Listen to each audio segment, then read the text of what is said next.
One thing I would say is somewhere in this budget or run up to the budget, government does need to come up with concrete measures to unchoke some of the big sectors in the economy, namely telecom, power and infrastructure.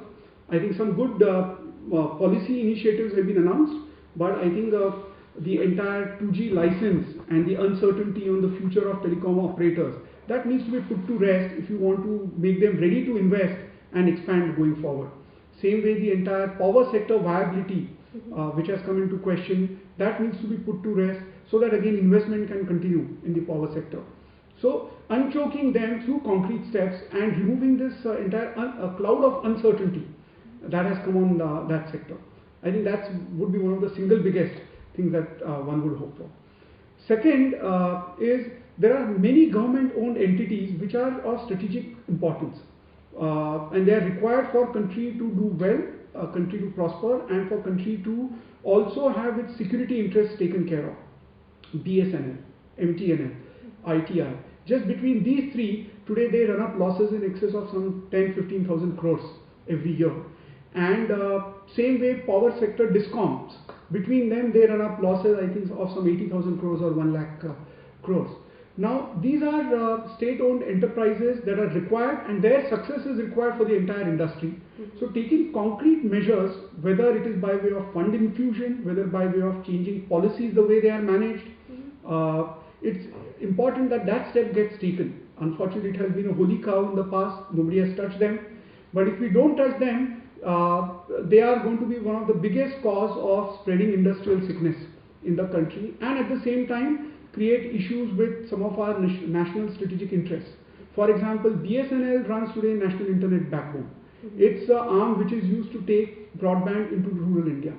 It's an arm used today to implement networks required for our defense. Now, if that entity has a financial crisis, which it is in today, there would be issue of suppliers not wanting to work with them, suppliers not wanting to support those networks, and it's an issue of national significance that I think is getting lost today. That one of our biggest national asset, which is required to keep running successfully, nobody is even talking of how to revive it.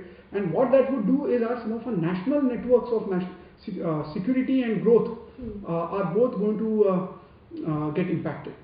So if there is something that government should do in this budget, is come up with a revival plan for some of these BSNL, MTNL, ITI, and some plan of revival for the state power discoms. Third, I think very good initiative has been taken with this direct cash transfer, Aadhaar, financial inclusion. I think they are at a pilot stage right now. In this budget, it would be great to see a time-bound, aggressive implementation of those.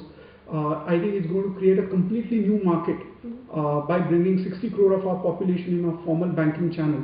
And that's going to give a big boost to growth of a rural economy and anything associated with that, including the technology sector. Fourth thing, which is very unique to IT and electronics manufacturing, industry through its industry association has been talking of removing some of the anomalies like inverted duty structure. That is continuing to this burgeoning import of electronic goods, and if some of the industry reports and government's own reports are to go by, it could mean a $400 billion import of electronic goods in the country in 2020, and which would exceed the oil import bill.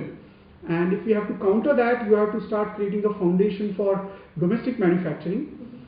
Again, good noises have been made, but implementation of some of that manufacturing policy, and at the very minimum implementation of two basic things needed, which is remove the inverted duty so that it is more economical to making it in India, and implement Indian standards.